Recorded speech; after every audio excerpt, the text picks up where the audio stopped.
Major funding for KPBS Evening Edition has been made possible in part by Bill Howe Family of Companies, providing San Diego with plumbing, heating, and air restoration, flood and remodeling services for over 40 years. Call 1-800-BILL-HOWE or visit billhowe.com. And by the Conrad Trebas Foundation, Darlene Marco Shiley, and by the following.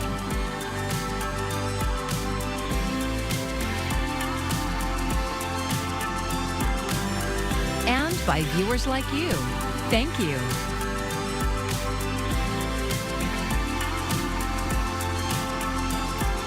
President Donald Trump is imposing 25% tariffs on steel and aluminum imported by the United States. Thanks for joining us. I'm Maya Trabulsi. The Trump administration says these tariffs are largely aimed at China, which is the world's largest producer of steel. But the U.S. gets most of its steel from Canada, Brazil, and Mexico. Washington correspondent Julia Benbrook has more from the White House. While speaking with reporters on Air Force One over the weekend, President Donald Trump laid out several new policy plans expected to go into effect this week, including a 25% tariff on imported steel and aluminum, a decision that could have a big impact on industries like automaking, aerospace, and oil production. During Trump's first administration, he made a similar move, announcing 25% tariffs on steel and 10% tariffs on aluminum. But he did lift those on Mexico and Canada the following year. Separately, Trump has said that he plans to hold a news conference later this week, likely on Tuesday or Wednesday, to announce massive new reciprocal tariffs, which could match other countries' tariffs on U.S. goods dollar for dollar. Very simply, it's if they charge us, we charge them. That's all. When does it go into effect? Almost immediately. But I'll be announcing the details of it, highly detailed, and it'll be great for everybody, including the other countries.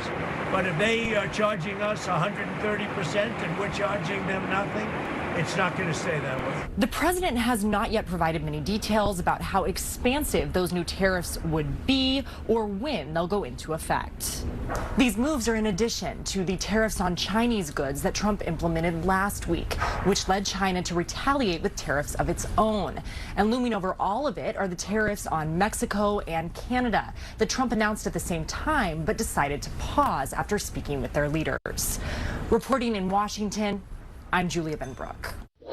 A tariff increase on steel and aluminum is expected to hit many industries, including shipbuilders like General Dynamics NASSCO here in San Diego. Our media partner KGTV spoke with David Boone, the president and CEO of the San Diego Military Advisory Council. He says contracts that have already been awarded will have to absorb the cost, but that won't be the case for future contracts. And the contractor has to come up with an estimate. Then they can factor in the cost of the tariffs, and the cost impact will move to the government and the taxpayers. So the taxpayer will end up eating that cost. I think there are a lot of challenges that haven't been thought through very well, that will negatively impact both our country and our region. General Dynamics NASSCO designs and builds ships for the U.S. Navy and commercial markets. President Trump says he wants the Treasury Department to stop making pennies, citing the rising cost of producing the coins. In 2023, the U.S. Mint circulated more than 4 billion pennies, and last year, the Mint reported it cost more than 3.5 cents to produce and distribute the 1-cent coins. The rising cost of metals, including zinc and copper, is part of the reason it's been getting more expensive. Our work week is starting off quiet, but it is going to change quite a bit as we move through time because we are expecting some very heavy rainfall throughout our area, and it can lead to some problems with flooding or mudslides. But I think the biggest benefit will be the drought relief that we're going to get. I'll have more on just how wet things could turn in a moment. Costco and Trader Joe's now have limits on how many eggs you can buy at their stores. It's another response to an egg shortage caused by the avian flu. The Centers for Disease Control says more than 50 million birds have been affected just since November. KPBS reporter Melissa May shows us how a local egg farm is handling the situation. If you've tried to buy eggs lately, you may have encountered empty shelves or really high prices. That's meant some changes for Natalie Barber and her family. We've definitely pulled back our consumption. I mean, it would be 6 to 8 eggs every single morning, 3 for me, 2 for him, and 3 for Dad, anywhere in between there. But yeah, eventually we'll scale back what we have to eat if it gets to that point. But it's been business as usual for Hilliker's Ranch Fresh Eggs in Lakeside. Pretty good. Best deal in town.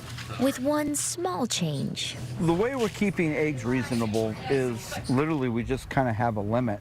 We're pretty much not selling any more eggs out the door than we have before we had no limit, but having a limit just kind of spreads them out. That way I'm able to take care of all my wholesale customers. A dozen eggs cost between $5 and $6, and their egg flats with 20 eggs are sold between $7 and $9. Hilliker's president and CEO, Frank Hilliker, says their farm is home to almost 30,000 chickens, and they produce between 23 and 25,000 eggs a day. We have the egg washer, and they get inspected, they get weighed, and they get packed. Hilliker says if bird flu infected his facility, it would be devastating. Well, all the chickens will get sick. 100% of the chickens will get sick. We'd have to euthanize all the chickens. We'd have to shut down. The egg farm has implemented a few safety precautions to try to prevent a bird flu outbreak. I'm going through the foot bath, and it's think of like Lysol, and something similar to that. It's a disinfectant. We have our sign for our biosecurity area. And you probably notice how it's really wet and it's kind of bubbly. And we just had a truck come in and the driver just had to go through disinfectant, his shoes and whatnot. And then what he did was he took and he washed the whole undercarriage of the truck, tires and everything to make sure that he didn't contact any bird flu from the road. So anything that goes past our gates gets disinfected. They also limit visitors from entering their facilities. And we're not just talking about human visitors either. We do everything we can to keep wild birds from flying in the chicken houses. We keep all around the chicken houses really clean. That way we could spot if there's some, if a bird was flying overhead and defecated and there was, bird feces on the ground, we'd be able to spot it and we would clean it up real quick and disinfect that area. The U.S. Department of Agriculture predicts egg prices are going to increase another 20% in 2025. Melissa May, KPBS News.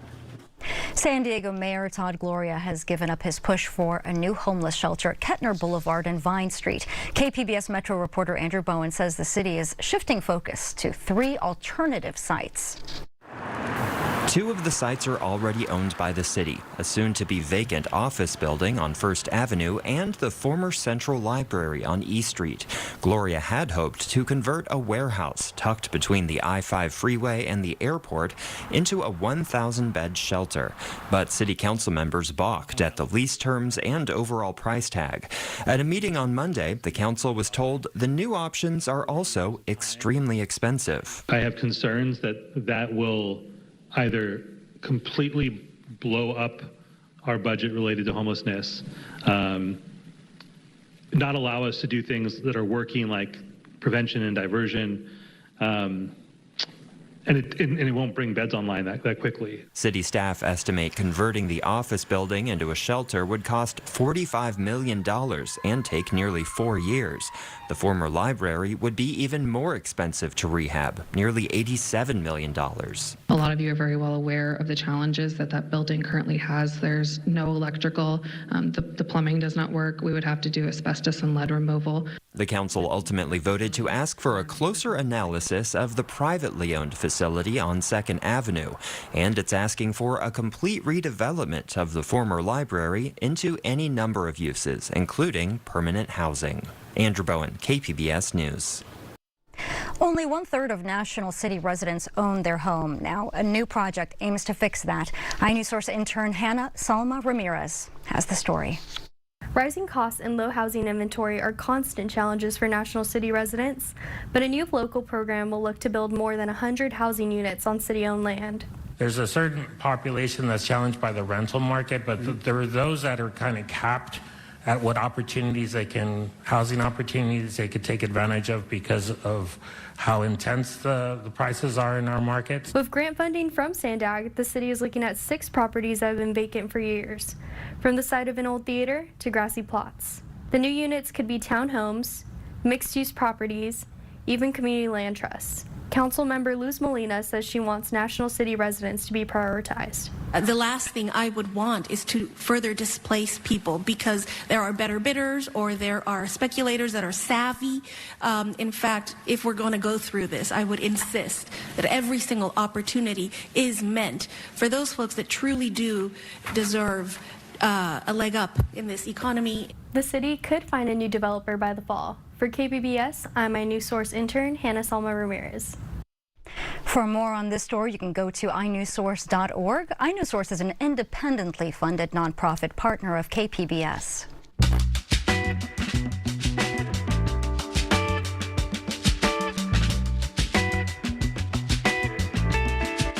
Solitude is transforming American society. Whether it's a desire to be alone or involuntary loneliness, people are spending more time by themselves. And to discuss the ramifications of isolation on democracy, I'm joined by KPBS's Public Matters reporter, Amita Sharma. Welcome, Amita. Oh, it's good to be with you, Maya. It's always great to have you here. So give me the numbers that are showing that Americans are actually spending more time alone.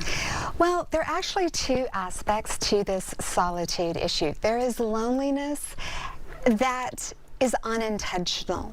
And I think it's been widely reported that the Surgeon General a few years ago declared loneliness an epidemic. Lots of polls have been done on this. One in particular shows that adults the ages between 18 and 34 are lonely every day or several times a week. And mental health experts across the board will tell you that social connection is absolutely vital for mental health. So what about those who just wish to spend more time as me time? Right, so that is the second aspect to the solitude issue. There are more people who are actually choosing to be alone. And this is actually a phenomena that's growing. And TikTok has all these videos showing people celebrating when their friends or family cancel plans with them. Writer Derek Thompson, who published a piece on social isolation in The Atlantic last month, put some sobering stats on the issue on X recently. He says school-aged boys and girls socializing with friends outside of school has dropped 50% since the early 1990s. A woman who owns pets interacts more with the animals than face-to-face contact with friends, the human kind. And for every 1 hour men are with their friends, they spend 7 hours watching TV. Local tech worker Eduardo Rosenfeld says he would rather stay at home and socialize remotely, and he does not think he's isolating himself. He says his interaction is how it's done now. I'll go to the gym, I'll come home, and I'll hop on my PlayStation, and I'll talk to 8 of my friends that are also online. And I don't have to go drive 20 minutes to go sit at someone's house and hang out with them in person. I can do that while playing a game. And it's just it's a different world now. But Rosenfeld, who is 27, has isolated himself from social media. He unplugged about 10 years ago. I was in college in San Francisco studying, and I would see my friends at San Diego State having a great time.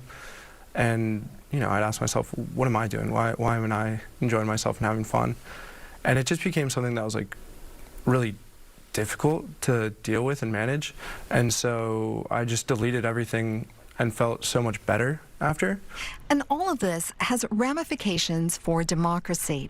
Unlike Rosenfeld, some people who separate themselves from others by choice get their interaction with other people via social media. As soon as you are done with this video, I need you to find the number of your Congress goblin, and I need you to call them and yell at them profusely. When those conversations veer into politics, the tone can be brutal. Yale historian Tim Schneider says when people are alone, they look for big, false communities to join.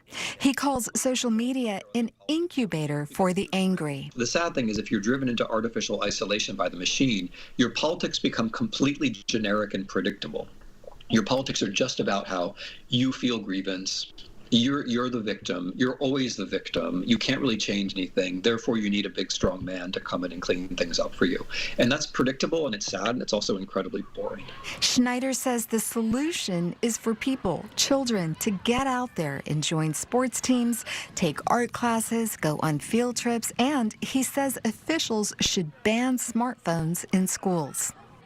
And Maya, I do want to make it clear, just in all fairness to all of us who make up society, we're very, very busy. We're working long hours. We're raising kids. We're running households. And so many of us don't have the bandwidth to socialize after all of that is said and done. And then to close the loop on loneliness, I had a very long conversation with a 92-year-old woman by the name of Dolores Lucamet from San Diego. And she is painfully lonely. She goes days without seeing another human being. She spends most of her time inside her home watching Fox News. She thinks California, the rest of the country are in dismal shape, and she is counting on President Trump to fix it all. What an interesting study. Thank you so much, Amita. We really appreciate it. Thank you, Maya. And this story is part of our Public Matters initiative. You can learn more about it on our website, kpbs.org/publicmatters. California is one of nearly 24 states suing the Trump administration over cuts to public health research funding. The Democratic attorneys general of 22 states allege that the newly announced cuts will mean the loss of hundreds of millions of dollars and halt life-saving research. They say it would also impact tens of thousands of researchers and other workers. The complaint indicated that the states will be seeking a temporary restraining order pausing the cuts. State officials are hoping a behavioral health scholarship will attract new professionals to the field. KPBS health reporter Heidi DeMarco explains it aims to help fill critical gaps in mental health care. The state scholarships are for up to $35,000 to help students train for careers in behavioral health. That includes 32 professions like community health workers, substance use specialists, and case managers. California Department of Healthcare Access and Information launched the program last year. So there is a shortage, we know, all the way from, those that are just doing very entry level, all the way up to our practitioners and providers and clinicians. A 2022 San Diego County report estimated the region needs 18,000 more behavioral health workers by 2027 to meet demand. A similar state scholarship, meant to address the school counselor shortage, has helped increase mental health support staff in schools. We currently have 18 certified wellness coaches in San Diego, and then we're continuing to get more data daily. The Behavioral Health Scholarship Program expands this effort beyond schools into clinics, community centers, and other care settings. Priority is being given to applicants who speak high-demand Medi-Cal languages, such as Spanish, Chinese, and Punjabi, to help expand culturally competent care. Being seen and being heard and being represented is such an integral part of what it takes to recover. Kirsten Pulska says patients in crisis can't get help fast enough, and having more trained professionals will make a huge impact. Scholarship recipients commit to 1 year of service in an underserved area. A lot of times there is a dual benefit to these scholarship programs in the sense that, yes, you're bringing in new talent into the field, and then also by conversely asking for a commitment to work in that field or in some of these areas where there is a high need. Applications are open through Thursday, February 13th. Heidi DeMarco, KPBS News. It is the most common bone disease in the United States. Osteoporosis is a weakening of a bone's structure, the tissue, and strength, leading to an increased risk of fractures. It's a treatable condition, but only if it is detected through screening. As Mandy Gaither reports, now there are new guidelines on who should be tested. It's called a silent disease because there are no symptoms of early-stage osteoporosis. It's usually found after a fracture or during screening. It's just a matter of age and time and non-use of your bones, that it slowly develops. Dr. Paul Lewis with the Ohio State University Wexner Medical Center says osteoporosis screening isn't invasive but critical, as it can detect the condition before bones are broken. New guidelines recommend all women over age 65 have a bone mineral density test. Women of any age at increased risk for the disease are also advised to be screened. It's almost as simple as getting x-rays taken. You lay on the table, they focus on the hip or the spine or your wrist, and a score is computed from that. That score helps determine bone density. If it's low, Lewis says there are several medications that can stop bone loss or help build bone back. Consistently doing weight-bearing exercises or aerobics can also help prevent the disease. He says the new recommendations are due to an increase in injuries and even deaths linked to these types of fractures in the last 7 years. The jury's still out on men getting screened, but typically men with risk factors of osteoporosis should be screened as well. That decision, though, comes between the patient and their physician. For Health Minute, I'm Mandy Gaither. Tiger Woods no longer plans to compete at the Genesis Invitational in San Diego. Woods says that he is still processing the death of his mother, who died unexpectedly last week at the age of 80. He says that he hopes to be at Torrey Pines later in the week as the tournament host. It's usually held at the Riviera Country Club in Pacific Palisades, but was moved because of the deadly LA wildfires. The Genesis Invitational will tee off on Thursday.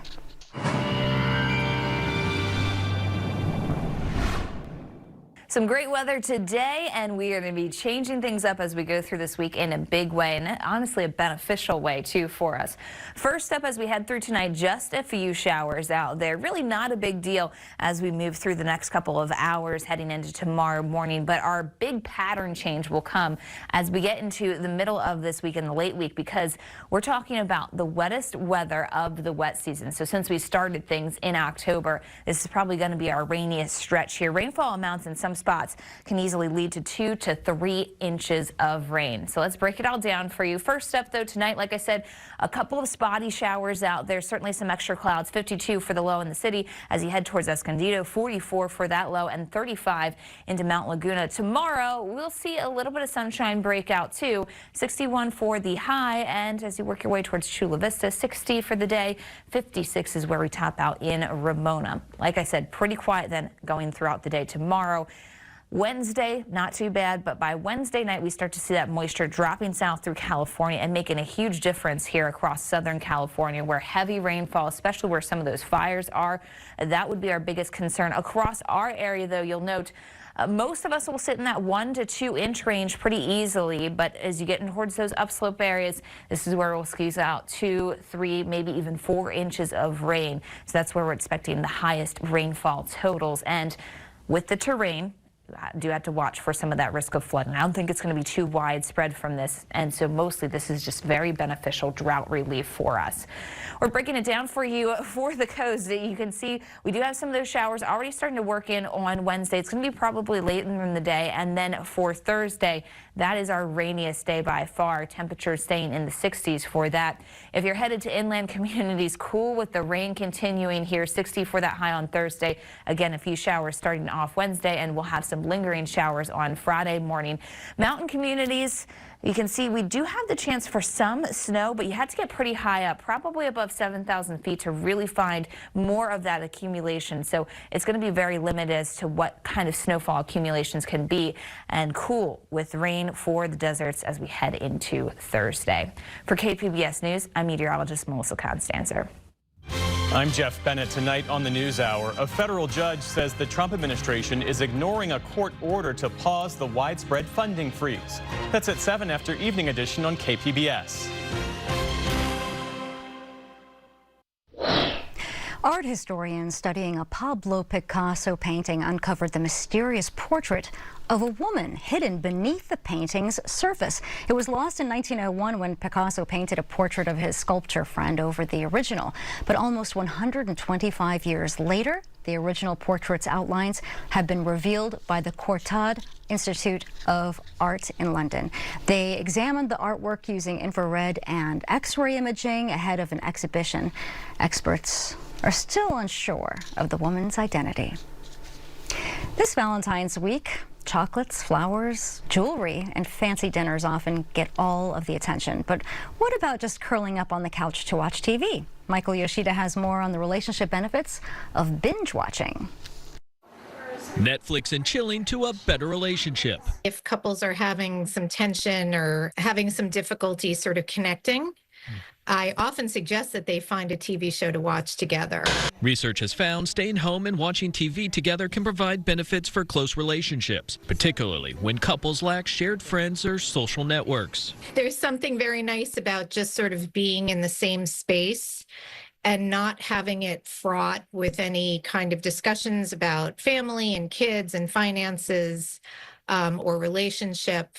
But with so many different streaming options and shows to choose from, do you have to find the perfect series to watch? I think part of what's beneficial, it's not just the show, it's the ritual. You know, it's kind of making a time together. Watching TV together is a really good way to decompress and do something that's not controversial or emotionally charged. So what are some best practices? Be consistent. Set a time for the show and each other. No devices. Really be in the moment and space together. And like with many things, communication. I just think the most important thing is, you know, to compromise, but have an open mind and not be afraid to experiment with another show that you might not be interested in. In Washington, I'm Michael Yoshida reporting. You can find tonight's stories on our website, kpbs.org. Thank you so much for joining us. I'm Maya Trabulsi. Have a great evening. Major funding for KPBS Evening Edition has been made possible in part by Bill Howe Family of Companies, providing San Diego with plumbing, heating, and air restoration, flood and remodeling services for over 40 years. Call 1-800-BILL-HOWE or visit billhowe.com. And by the Conrad Prebys Foundation, Darlene Marco Shiley, and by the following.